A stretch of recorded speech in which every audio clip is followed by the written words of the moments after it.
ನಮಸ್ತೆ, welcome back to my channel. 3-4 ದಿನದಿಂದ ನ್ಯೂಸಲ್ಲೂ ಕೂಡ ನೀವು ನೋಡಿರ್ತೀರಾ.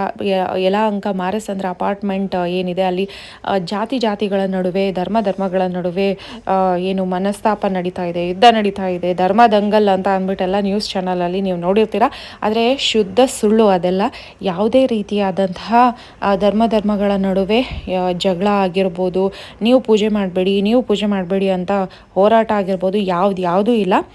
ಕಾರಣ ಏನಪ್ಪ ಅಂತ ಅಂದರೆ, ನಮ್ಮ ಅಪಾರ್ಟ್ಮೆಂಟಲ್ಲಿ ಸುಮಾರು 100 ವರ್ಷಕ್ಕೂ ಹಳೆಯ ಬನ್ನಿ ಮರಗಳಿರ್ಬೋದು, ಅಥವಾ ಅರಳಿ ಮರ ಇರ್ಬೋದು, ಬಿಲ್ವ ಮರ ಇರ್ಬೋದು, ಇವೆಲ್ಲವೂ ಇದ್ದಂಥ ಜಾಗದಲ್ಲಿ ಒಂದು ತುಳಸಿ ಗಿಡನ ನಟ್ಟಿರೋದು.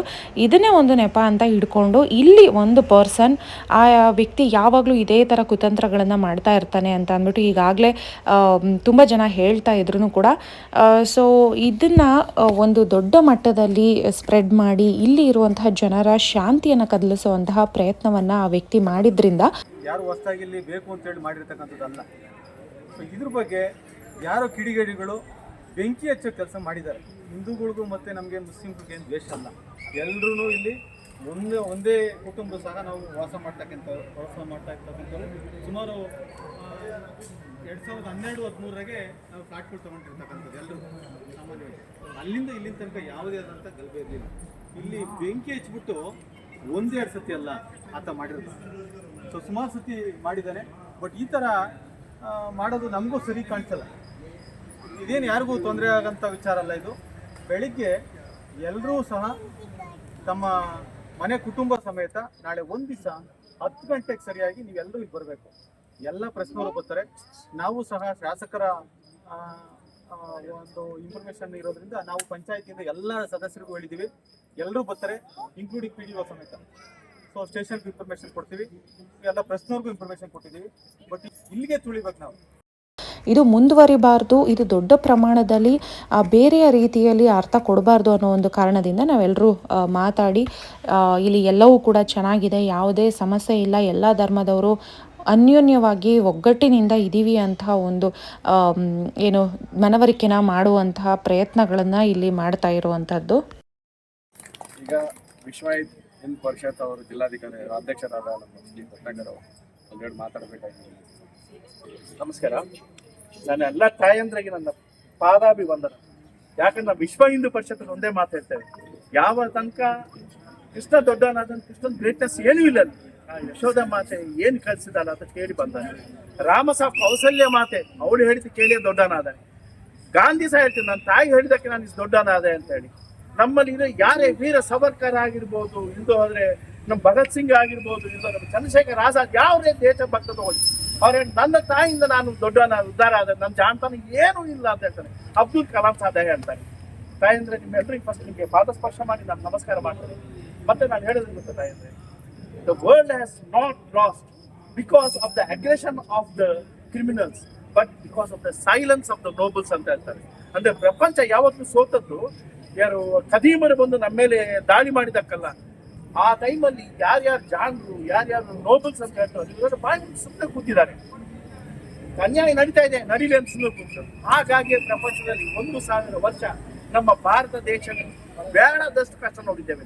ನಮ್ಮ ಅಜ್ಜಿ ಅಂತ ಕೇಳಿದ್ರೆ ಹೇಳ್ತಾರೆ, ಹೆಸರು ಹೇಳಲಿಕ್ಕೆ ಸಹ ಹೆದರ್ಬೇಕಾಗುತ್ತೆ. ಹೊರಗೆ ತಾಳಿ ಇಟ್ಕೊಂಡು ಹೋಗ್ಬಿಡ್ತಿದ್ರು. ಆ ಸ್ಟೇಜ್ ಇತ್ತು. ಅಲ್ಲಿಂದ ಯಾವ್ದೋ ಶಿವಾಜಿ ಮಹಾರಾಜ್, ಯಾವ್ದೋ ವಿವೇಕಾನಂದ ಅವ್ರು ಬಂದ್ಬಿಟ್ಟು ನಮ್ಮನ್ನು ಮತ್ತೆ ಕಾಪಾಡೋದು ತಂದಾಗಿದ್ದಾರೆ. ಆದ್ರೆ ನಾನು ನಿಜವಾಗಿ ಬರ್ಬೇಕಾದ್ರೆ ಇನ್ನೊಂದು ಮರ ನೆಟ್ಟಿದ್ದಾರೆ, ಯಾವ್ದೋ ಒಂದು ಸಸೆ, ಅದಕ್ಕೋಸ್ಕರ ಗಲಾಟೆ ಮಾಡ್ತಾ ಇದ್ರೆ ಅನ್ಕೊಂಡು ಬಂದೆ. ಇಲ್ಲಿ ಬಂದು ನೋಡ್ತೇನೆ, ಒಳ್ಳೆಯ ಬೃಂದಾವನ, ರಾಯರ ಬೃಂದಾವನ ತರ ಇದೆ. ನಿಜವಾಗಿ ತಾಯಿ ಎಷ್ಟು ಅಂದ್ರೆ ಇನ್ನೊಂದು ಗೊತ್ತಾಗಿ ಅಟ್ಮಾಸ್ಫಿಯರ್ ಎಷ್ಟು ಚೆನ್ನಾಗಿತ್ತು ಅಂದ್ರೆ, ಬಂದ ತಕ್ಷಣ ತಾಯಿ ಅಂದ್ರೆ ಒಂದು ಗಣಪತಿ ಹಾಡು ಹಾಕ್ತಾ ಇದ್ದಾರೆ. ಆ ನಂತರ ವಿಷ್ಣು ಸಹಸ್ರನಾಮ, ದತ್ತ ಸಹಸ್ರನಾಮ, ಆಮೇಲೆ ನೋಡಿದ ಮಹಿಷಾಸುರ ಮರ್ದಿನಿ ಸ್ತೋತ್ರ. ಇದು ಸಂಸ್ಕಾರ ಏನಿದ್ರೆ ಮಕ್ಕಳಿಗೆ ಕೊಡ್ತಾ ಇದ್ದೀವಿ. ಇದು ನಾವು ಇಂದಿಗೂ ವಿಶ್ವ ಹಿಂದೂ ಪರಿಷತ್ ಇದಕ್ಕೋಸ್ಕರ ನಾವು ನಿಮ್ಮ ಮುಂದೆ ನಿಂತಿರ್ತೇವೆ. ವಿಶ್ವ ಹಿಂದೂ ಪರಿಷತ್ ಮಾತೃಶಕ್ತಿ ಅಂತ ಹೇಳ್ತೇವೆ. ಅಂದ್ರೆ ನಮಗೆ ಎಲ್ಲದಕ್ಕಿಂತ ದೊಡ್ಡ ಜನ ಮಾತು ತಾಯಿ ಅಂದ್ರೆ ಯಾವ ಸೇರಿ ಇದಾಗ್ತಾರಲ್ಲ ಅದೇ ಶಕ್ತಿ. ನಿಮಗೆ ನೋಡಿ, ಇವಾಗ ಯಾವನ ಕಿಡಿಗೇರಿ ಬಂದು ನಮ್ಮ ಸಂಸ್ಕಾರವನ್ನು ಮಾಡ್ತಾರೆ. ನಾವು ಅದೇ ಅಶೋಕ್ ಕಟ್ಟೆ ನೋಡಿ ಹೇಳ್ತೇವೆ. ಅಶೋಕ್ ನೋಡಿ, ತುಳಸಿ ಯಾಕೆ ನಮಸ್ಕಾರ ಮಾಡ್ತೇವೆ? ಶ್ರೀಕೃಷ್ಣ ಪರಮಾತ್ಮ ಗುರು ಪರಂಪರೆಯಲ್ಲಿ ಕೃಷ್ಣ, ನಂತರ ವೇದವ್ಯಾಸ, ನಂತರ ಶಂಕರಾಚಾರ್ಯ. ಅದು ಬಿಟ್ಟು 3 ಬಿಟ್ಟು ಯಾರು ಗುರುಗಳಿಲ್ಲ. ಕೃಷ್ಣ ಮುಂದೆ ಜಗದ್ಗುರು ಅಂತ ಹೇಳ್ತಾರೆ. ಕೃಷ್ಣನ ಬೆಲೆ ಏನು ಗೊತ್ತಾ ನಿಮ್ಗೆ? ಯಾರಾದ್ರೂ ಹೇಳ್ಬೇಡ್ರೆ ಎಷ್ಟು ರೂಪಾಯಿ ಇರ್ಬೋದು ನಮ್ಮ ಬೆಲೆ ಕೃಷ್ಣಂದು? ಎಷ್ಟು ರೂಪಾಯಿ ಇರ್ಬೋದು? ಎಲೆ, ಒಂದು ತುಳಸಿ ಎಲೆ ಅದು ನಿಂತ್ರೆ ಕೃಷ್ಣನ ಬೆಲೆ ಕಮ್ಮಿ ಆಗ್ಬೇಕು. ಆಯ್ತಾ? ಅಂತ ಕೃಷ್ಣನೇ ಹೇಳ್ತಾನೆ, ಆ ತುಳಸಿ ತಾಯಿ ಎದುರಿಗೆ ನಾನು ಏನೂ ಇಲ್ಲ.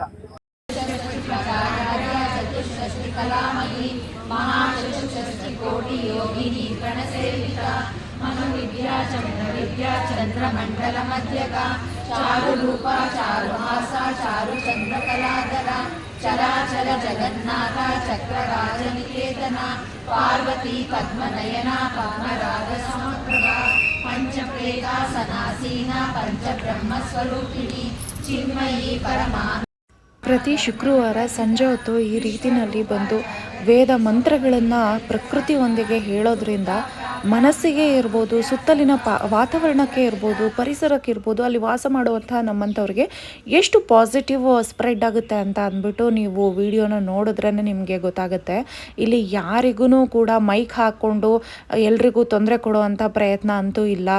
ಅವ್ರಿಗಿಷ್ಟ ಇದ್ದಂಥವ್ರು ಎಲ್ಲ ಜಾತಿಯವರು ಬಂದು ಕೂತು ಇಲ್ಲಿ ಪೂಜೆಗೆ ಪಾಲ್ಗೊಂಡು ಪ್ರಸಾದವನ್ನು ತಗೊಂಡು ಹೋಗುವಂಥದ್ದನ್ನು ಕೂಡ ನಾವು ನೋಡಿದ್ದೀವಿ. ಇಲ್ಲೇ ನಾವು ಸುಮಾರು 10 ವರ್ಷಗಳಿಂದಲೂ ಇರೋದ್ರಿಂದ ಇಲ್ಲಿ ಯಾವ ರೀತಿ ವಾತಾವರಣ ಇದೆ ಅಂತ ಅಂದರೆ ಒಂದು ಪೀಸ್ ಆಫ್ ಮೈಂಡ್, ಒಂದು ಒಳ್ಳೆಯ ಪ್ಲೇಸಸ್, ಒಂದು ಒಳ್ಳೆಯ ಹಳ್ಳೀಲಿ ಜೀವನನ ಹೇಗೆ ನಾವು ಶಾಂತಿಯಿಂದ ಪ್ರಶಾಂತವಾಗಿ ಲೀಡ್ ಮಾಡ್ತಾ ಇರ್ತೀವಿ ಆ ರೀತಿ ಇದೆ. ಆದರೆ ಸುಂದರವಾಗಿ ಜೀವನ ಮಾಡ್ತಾ ಇರುವಂಥ ಜಾಗದಲ್ಲಿ ಯಾವನೋ ಒಬ್ಬ ಬಂದು ತನ್ನ ಒಂದು ಬೇಳೆನ ಬೇಯಿಸ್ಕೊಳ್ಳೋಕ್ಕೆ ಪ್ರಯತ್ನ ಪಡೋದು ಖಂಡಿತವಾಗ್ಲೂ ಇದು ಖಂಡಿಸಬೇಕಾದಂಥದ್ದು.